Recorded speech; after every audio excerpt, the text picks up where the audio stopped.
Hello everyone, good morning or good afternoon. This is Gilbert Jalad. I'm talking to you here from Private Corporate Counsel at downtown Orlando. This is Tufts On Tax, where all your tax issues and questions are answered right here with Mr. T. Scott Tufts. You can call him at 877-647-7887. Again, that number is 877-647-7887. You have it on the screen if you're watching YouTube. And you can email him at stufts@pcc.law. Again, that's stufts@pcc.law. Hello, Scott. How are you today? Good to be with you. Good to be with you, too. And today, I'm kind of a little puzzled with this subject or topic that we're going to mention, which is Section 530. So what is that? All right. So Section 530 is an interesting provision in the tax law. It deals with those who are trying to make a proper and good faith determination of whether some set of workers are independent contractors or employees. So what Section 530, unique to the tax law, tries to do is say that because the determination of employee and independent contractor is a balancing test, you use these factors and you weigh it and so forth. If you can show and you meet certain criteria, you can show that you acted in good faith in making a determination. If the government comes in and says, and the IRS comes in and says, we're going to reclassify your workers as employees, if you can show that you classified those workers with a good faith basis, a good faith determination, and you meet the criteria of Section 530, it acts as a safe harbor to prevent the government from reclassifying the workers. So I think of it like if it's a judgment call and you did everything right to make that determination in good faith, meeting the criteria of Section 530, then Section 530 acts as a bulwark or a stoppage of that reclassification effort by the government. Does that make sense? Yeah.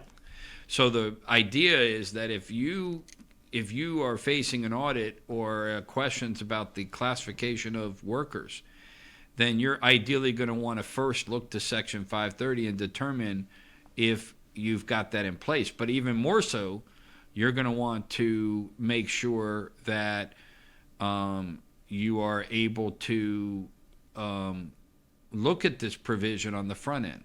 So from a planning standpoint, any business that has independent contractors and workers, Gilbert, they need to know, have they or can they meet the Section 530 issue, on the front end. So whether you're audited or not, all businesses need to look at how they would fare under Section 530 for the classification of their independent contractors, any workers and so forth on that basis.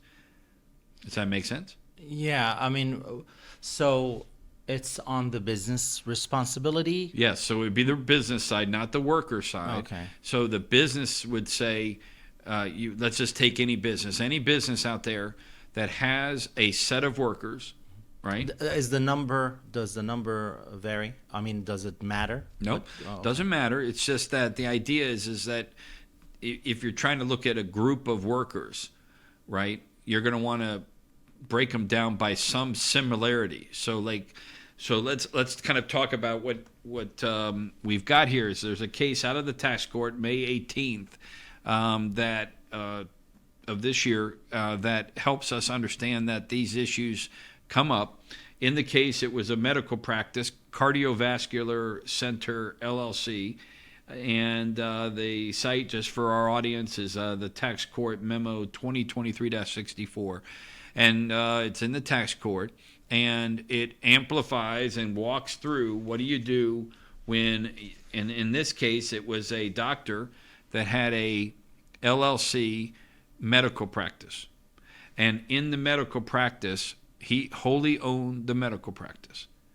Now, he had an office manager, and he had a number of medical assistants that helped in the practice. Now, what's important is they were treated as independent contractors, okay? The 1099s, though, were not issued with respect to them. And that became a problem, or it doesn't appear that they filed the 1099 forms that need to get filed. So that's a problem, okay? Because under 530, if you're acting in good faith and you've got all your 1099s filed, you've looked at the issue in advance, you've determined it in good faith. So if you don't file the 1099s, and they are required to be filed, see, that's an important point, because sometimes there's situations where maybe you don't have to file a 1099. But Section 530, one of its criteria is that you've filed all necessary information returns. Got it? So in this case, they didn't do that. So as he's defending against the reclassification of the medical assistants and the office manager, then he was defending and said, well, I have 530 relief. I'm going to claim Section 530, this kind of bulwark protection. Mm-hmm. So that's before you even get to whether they are or are not employees. See how that would be? So basically, when you're a business, you have to look at the issue and say, okay, let's look at a worker. Are they independent contractor, or are they employee? Okay? And then you go through the criteria. It's just that in the tax world, there's an additional step you should go through, which is in your planning, you should say, how would we fare under Section 530? Okay? And you'd want to get that, because if you believe you're going about all these steps and you have a good faith basis, right? So in this case, the doctor practice said, hey, we think we've got Section 530. Hey, I think they're really independent contractors. And they lose. And they lose because they couldn't get 530 relief because they didn't file the 1099s. Okay? Now, what's more important and interesting to me is that the office manager was a registered health information technologist. All right. Now, interesting. A professional. So when you involve yourself with professionals, many times those professionals are independent by their nature.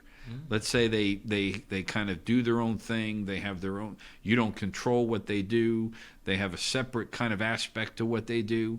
Hold on. So the office manager, was he also an employee or a 1099? No. So this was a 1099. Oh, he was a 1099. But didn't get the 1099. That's a problem. But here's what gets interesting, at least from the facts as they came out in the case. And I'm reading the part.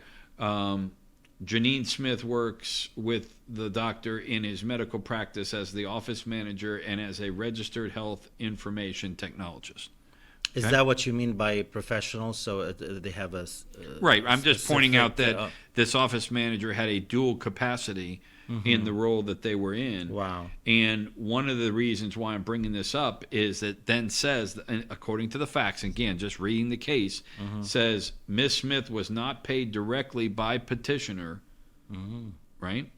However, the doctor paid her personal bills, such as her mortgage payments on homes titled in her name, since they lived together. Really? Oh, okay. I was going to say, why is he... That's kind of unusual. And so she claimed that she volunteered and helped out in the practice without getting paid. This sounds shady.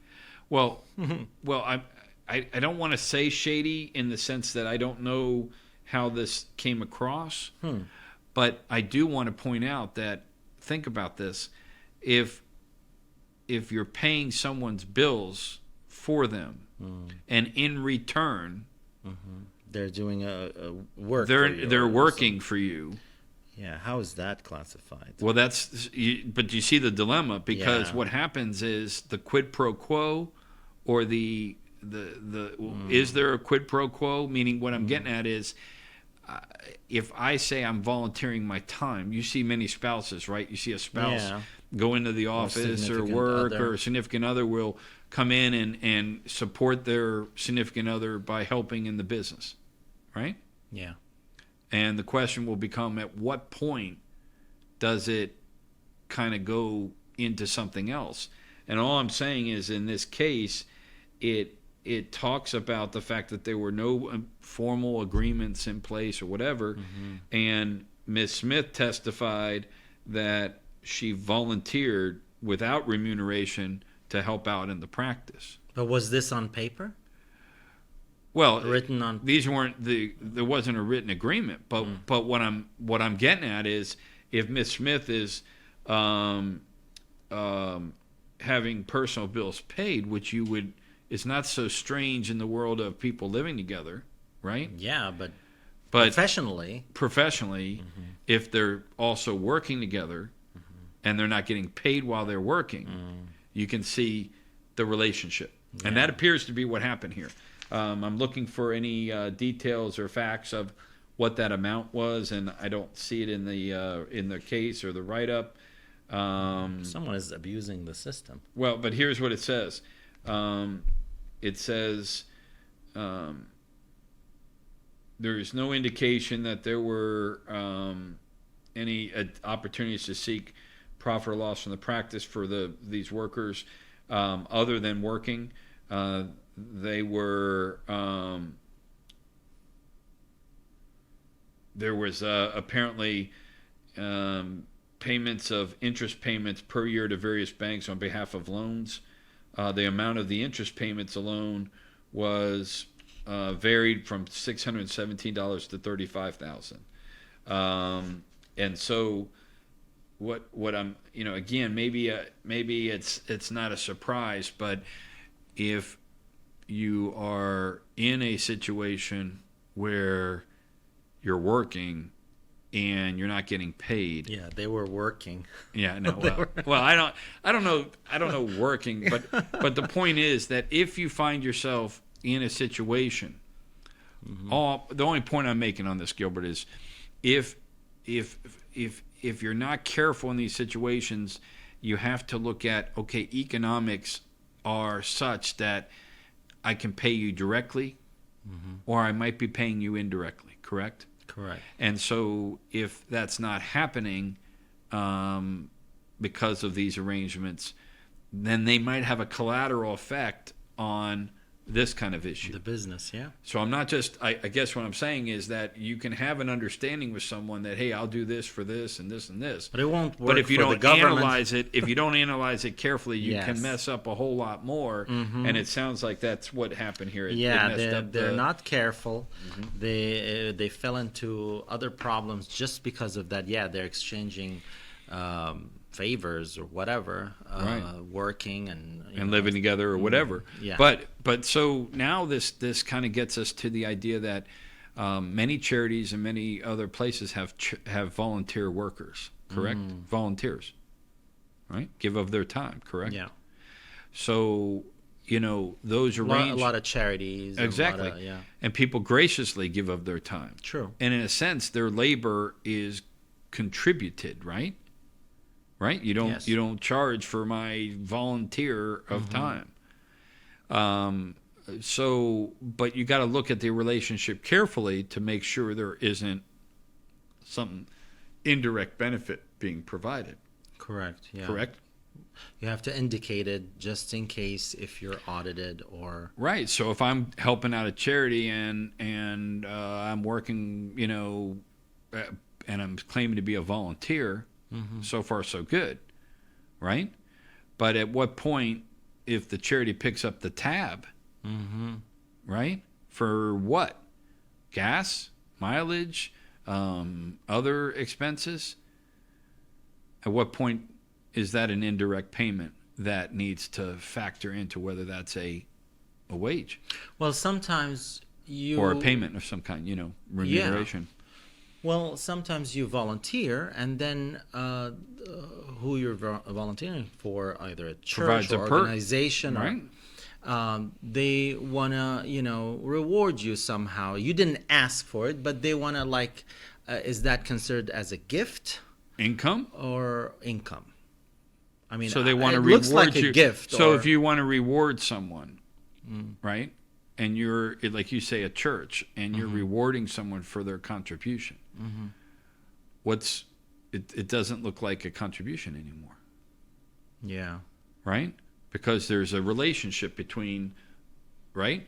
So in those settings, you certainly would want a separation between the two, and you'd want it to test out in your mind that it's not a relationship, that the reward or the payment is tied in any way to the labor or the work performed, correct? Okay, yeah. Right? So that has to be classified or clarified on paper, on agreements. Right. The 20 people are volunteering for me for free. Correct. And this is what they do. Yeah, and I for think the business. and I think there's paperwork that goes along with your volunteer hours. I'm sure. You can keep track of that, and you can clarify that with the charitable organization, the bylaws, the things like that. But where those things are not clarified, then there's going to be an issue of the scrutiny that must be given to those relationships. And so that this case we're talking about here reminds us of one little small principle that's important, which is if you have any kind of here it was the personal benefits provided by the doctor for the office manager, essentially, right? And so I think the big picture here, the takeaway is be very careful with these indirect payment concepts and how you look at the relationship beyond just the literal I'm a volunteer, and you break it down a little bit more, make sure that there's no indirect payments. Well, here's a question for you, and I don't know if this is correct, good or right or not. I mean, they could have, they have a relationship, and she's working for him, but they could have kept it on paper. Okay, I'm paying her this much and this much, and I hire her for this. But nobody knows you're living together. Nobody knows you have a relationship. He's using that amount to pay whatever he's paying her, right? Indirectly or directly, whatever it is, paying her bills, her car, whatever. Right. But he's putting it on paper, not I'm paying this right. for, paying her this amount, like let's say like the form of it, $50,000. Yeah, you're right. And then this gets back to what happens if the relationship sours. Yeah. Then what will one party say the understanding was, and what will the other? Exactly. And then, he didn't pay me. He just paid. We had an informal agreement that I would get paid at least this much in either cash or paid directly, right? Or paid indirectly, through the payment of bills and whatnot, right? So everything has to be written and look formal, as it should be, because regardless if you're together or not together, either way, you can actually get out of it or stay in it, whichever way. And so if you have family members in a business, that's another one. Yeah, you go down this road of where your guard is. Maybe you drop your guard, if that's the right term, or you're less scrutinizing. This is why when we talk about the W-9, we say best practices is do it for everyone. Don't do it just for a few, because you can say look, for everyone, we make no exception. Exactly. And the reason you do that is so that you can tell the friend, look, we just have a policy. We do this all the time. Yeah. Then it's not personal to the friend who might say, hey, look, what, I can't believe you're asking me to do this. You can trust me or whatever. Business is business. Business can say, hey, no, that we do this for everybody. No offense. And I think it gives you the out in those situations to be, to get the bona fides there. And rather do that than fall into a lawsuit or being in court. Yeah. So I think, again, great discussion there, Gilbert, about how not to drop your guard because you have these kinds of relationships. Actually, in the business setting, step it up and insist on formality so that there can be no misunderstanding down the road. And so that's good advice. And I think for our audience and the professionals out there that advise, you certainly want to be on top of that. So if you have a 530 issue, meaning you got an employee independent contractor situation and you're concerned on the front end, this is something you'd want to do from the get-go. So you're starting a business, you got some workers, you need to say, what do I need to do something to document my 530? And you'll say, what are you talking about? And you say, document my 530 would be, how did you go about making the decision whether someone's independent contractor or employee? Absolutely. Right? And did you go about it saying, I looked at it, I got some advice, I got it in writing, I put it in a folder, or what was the approach taken to decide that? It's not the only way, to get 530 protection, because again, it's very broad. It says, what was your reasonable basis? What was your interpretation? You know, it has to be a good reason. It's a good faith basis. So there's criteria. Like they'll say, one of the things they'll look at is similar workers. 530 cannot be. You can't like jump around and have a situation where 530 would come in and help when, but you didn't consistently treat the same type of workers the same way over a period of time. Right, so you can't like kind of go 1 year this, that 1 year that. Now, if job description changes, then someone may change from independent contractor employee or vice versa, based on what they're doing or whatever. Yeah. So there's a lot more to it to unpack. So if you get a Section 530 issue, then certainly someone like myself can assist in that kind of situation, and one you'd want to look at.